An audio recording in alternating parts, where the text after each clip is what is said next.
Bonjour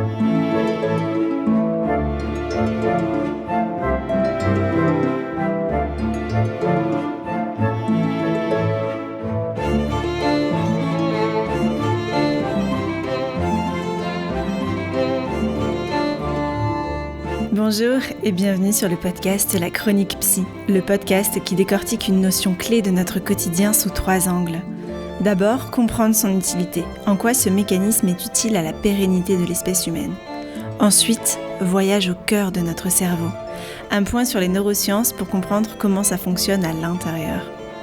Enfin, comment on gère ça, des outils pratiques issus de différents courants de la psychologie. La Chronique Psy, c'est un format court, des infos utiles et un brin de science pour éclairer notre chemin. Bonne écoute!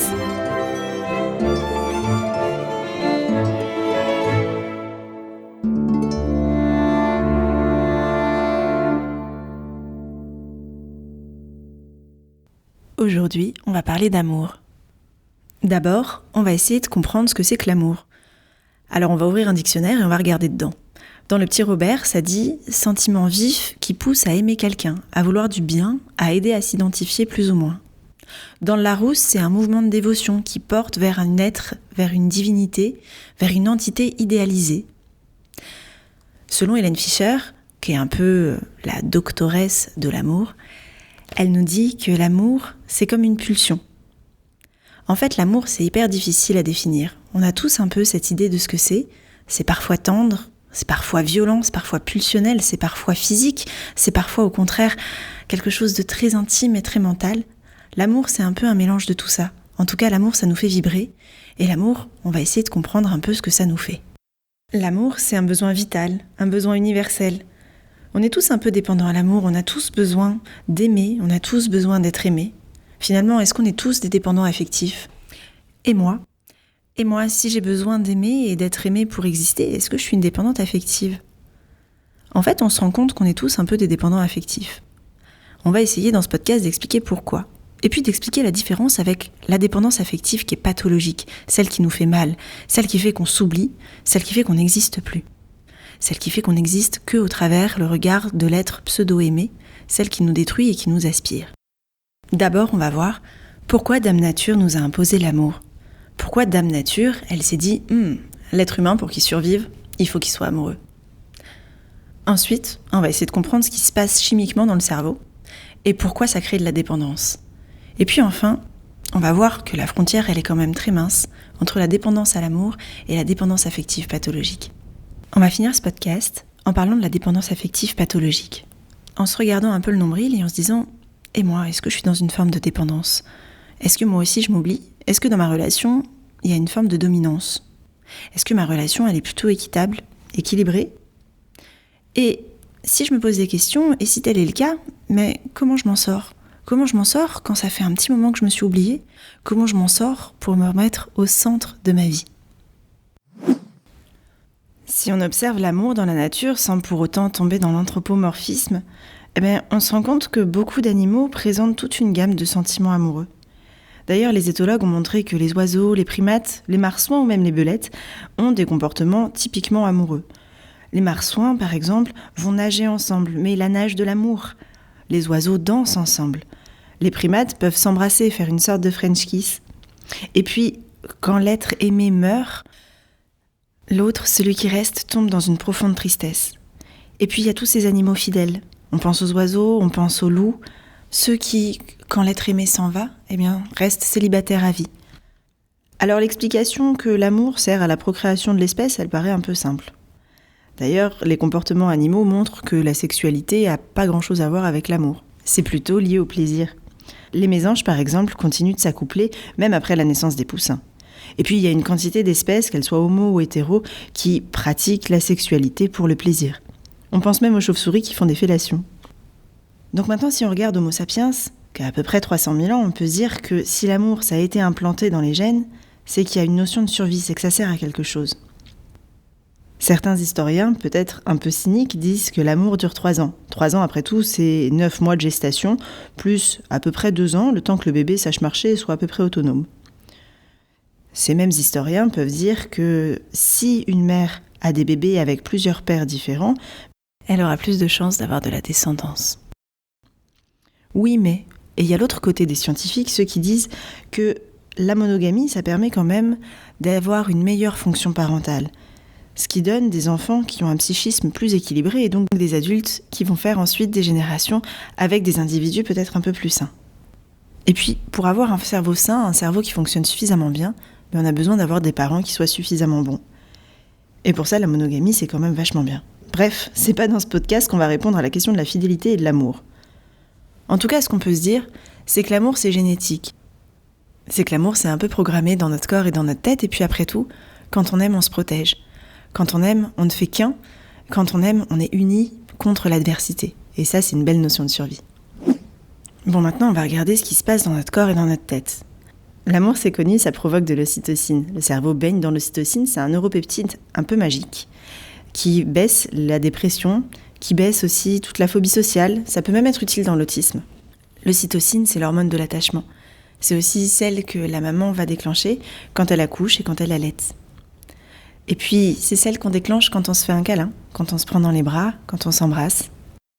Dans une étude de 2012 menée par l'équipe de René Hurleman, on se rend compte que l'ocytocine renforce l'attachement à son partenaire, même si elle est administrée de façon artificielle. On a administré à un groupe test de l'ocytocine par voie nasale, de l'ocytocine de synthèse, et pas au groupe témoin.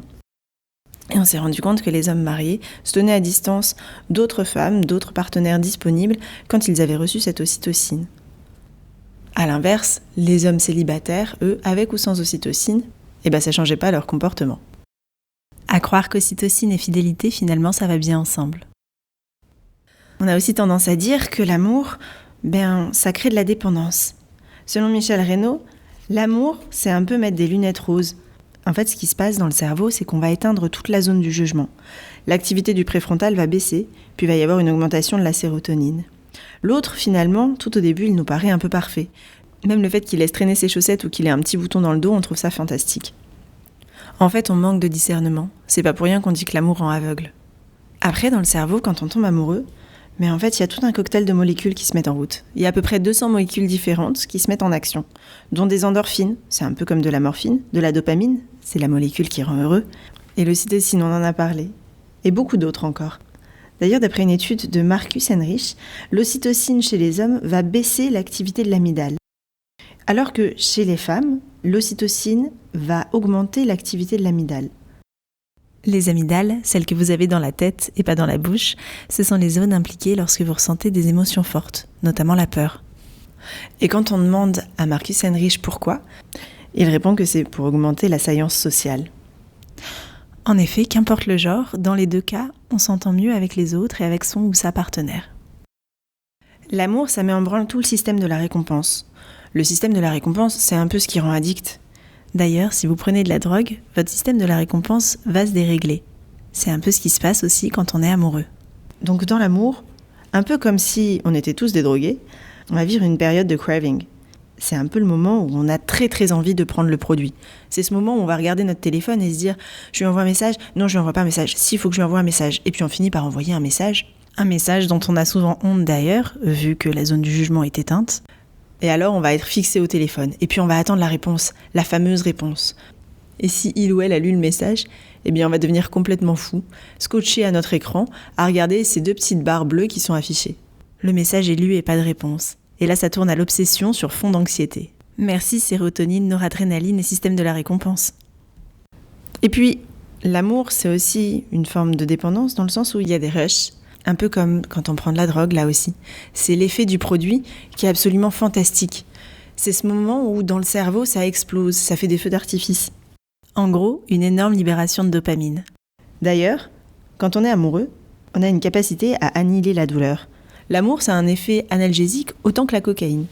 Mais à l'inverse de la drogue, les chercheurs ont tendance à dire que quand on est drogué, on va être dans un phénomène où on va chercher toujours ce premier shoot. Vous savez, cette première fois où on a eu un maximum de plaisir et on va être dans cette quête-là sans fin. Alors que dans l'amour, c'est un peu différent. Dans l'amour, on va chercher l'amour, pas forcément par rapport à notre premier amour, sauf si celui-là, il n'est pas vraiment terminé, mais plutôt chercher l'amour avec un grand A.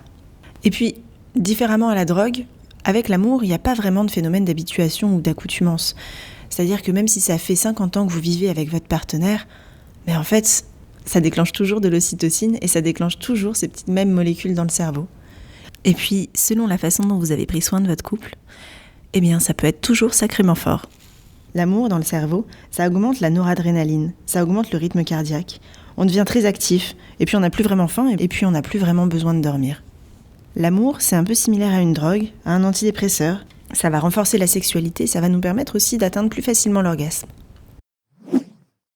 L'amour, on vient de le voir, ça crée de base une dépendance pour un individu du tout venant, c'est-à-dire un individu qui n'a pas connu de gros traumas et qui a un cerveau qui n'a pas de troubles psy ou de particularités. Alors tomber dans la dépendance affective pathologique, ça semble assez simple quand on voit tout ce qui se passe dans notre corps. La dépendance affective devient pathologique quand l'envie de l'autre devient un besoin. C'est quand on ne peut plus se passer de l'autre. Alors vous allez me dire, c'est franchement difficile de se rendre compte de quand on tombe amoureux, vous savez, avec ses débuts tout magiques et tout merveilleux, et puis quand on est dans la dépendance affective. Le meilleur indicateur, c'est l'oubli de soi. Est-ce que dans mon couple, naissant ou pas d'ailleurs, j'arrive à garder ma place, j'arrive à être bien à ma place, j'arrive à conserver mes amitiés, ce qui me fait du bien, mes sorties, mes passions, mes loisirs, j'arrive à m'écouter, à écouter mes limites, j'arrive à faire entendre aussi mes limites. Est-ce que, dans ma relation, j'arrive à me respecter ? Vous avez remarqué, la dépendance affective, ça rime très bien avec relation toxique. Une relation toxique, ça va être une relation où il y a une notion d'humiliation, de domination, d'esclavagisme parfois, et même de maltraitance. Et oui, parce qu'en général, les dépendants affectifs, ils s'associent à des personnes un peu toxiques, et là on est dans un amour nocif qui s'auto-nourrit, et c'est très difficile d'en sortir. Mais pas forcément. La dépendance affective, elle peut exister dans un amour sain. Ce qu'on remarque chez les personnes qui sont dépendantes affectives pathologiques, c'est qu'elles ont une mauvaise gestion du stress. Une personnalité qui aime aller jusqu'au bout des choses, une grande empathie. En général, ce sont des personnalités qui sont très tournées vers l'autre. Et puis des blessures d'enfance. Si vous n'avez pas eu des parents suffisamment bons, c'est très possible que votre système d'attachement soit un peu déréglé. Si on en suit les théories psychanalytiques, si vous êtes hétéro, essayez d'observer la relation que vous avez eue avec vos parents du sexe opposé. A l'inverse, si vous êtes homo, essayez de regarder la relation que vous avez eue avec le parent du même sexe. Est-ce que cette relation peut être qualifiée de rejetante, d'abandonnique, d'humiliante, ou même de fusionnelle ? Si tel est le cas, alors peut-être que ça se répercute dans vos amours. C'est pas forcément une science exacte, mais ça donne déjà une petite indication. D'ailleurs, une étude longitudinale menée par Waldinger-Schultz en 2016 étudie la façon dont 80 hommes vont gérer leurs émotions et leur type d'attachement. Ces hommes ont été interrogés, jeunes, à l'adolescence. Leurs parents ont aussi été interrogés à ce moment-là et même leurs professeurs pour juger de la qualité environnementale familiale. Ensuite, on a étudié vers 45-50 ans et 70-80 ans comment est-ce qu'ils géraient leurs émotions et quel type d'attachement ils avaient. On s'est rendu compte que lorsqu'il y avait une sécurité affective, il était bien plus aisé pour ces hommes de gérer leurs émotions et d'avoir un attachement sécure. Cela dit, notre attachement évolue du berceau à la mort, comme le dit si bien Bowlby. Et puis, à Butler de rajouter que l'amour, c'est un remaniement psychique. Quand on rencontre l'amour, on peut réparer nos blessures. On peut aussi réparer nos blessures en travaillant dessus, parfois en comprenant pourquoi, en y mettant du sens, pour finir par se libérer de ces relations qui nous emprisonnent. L'idée maintenant, c'est de se demander si on est ou pas dans la dépendance affective un peu pathologique. Déjà, comment est-ce que j'ai choisi mon ou ma partenaire ? Est-ce que je l'ai choisi parce qu'il remplit bien mes besoins affectifs ? Finalement, on s'accorde bien sur la façon d'aimer. Ou est-ce que je l'ai choisi parce qu'il comble mes manques et mes insécurités ? Ensuite, on va essayer de se demander, est-ce que j'ai tendance à beaucoup culpabiliser dans ma relation de couple ? Parce que la culpabilité, mine de rien, si on n'arrive pas à en tirer un apprentissage, elle va être bloquante et paralysante et maintenir certaines de nos défenses. Ensuite, on va essayer de voir si on a perdu des choses au cours de cette relation de couple. Est-ce que je sors moins ? Est-ce que je ne vois plus trop mes amis ? Est-ce que j'ai perdu mon cercle social ? Est-ce que je fais moins de sport ? Est-ce que j'ai encore des passions ? Qu'est-ce qui m'anime ? Comment est-ce que je prends soin de moi ? Bon, vous avez bien compris que si vous avez du mal à répondre à certaines de ces questions, c'est peut-être qu'il y a quelque chose à creuser. L'idée, pour faire évoluer cette dépendance affective, c'est déjà de comprendre, c'est de se dire « Ok, d'où est-ce qu'elle vient ? Qu'est-ce que j'ai perdu en tombant amoureux ou amoureuse ?» Et puis au fur et à mesure, d'essayer de réapproprier tous ces territoires oubliés. Si vous êtes dans une relation toxique, je vous invite vivement à réanimer votre colère et surtout à vous ouvrir au monde et à aller chercher du soutien à l'extérieur. Quoi qu'il arrive, c'est dans la relation humaine que l'être humain se répare. Alors n'hésitez pas à parler d'amour.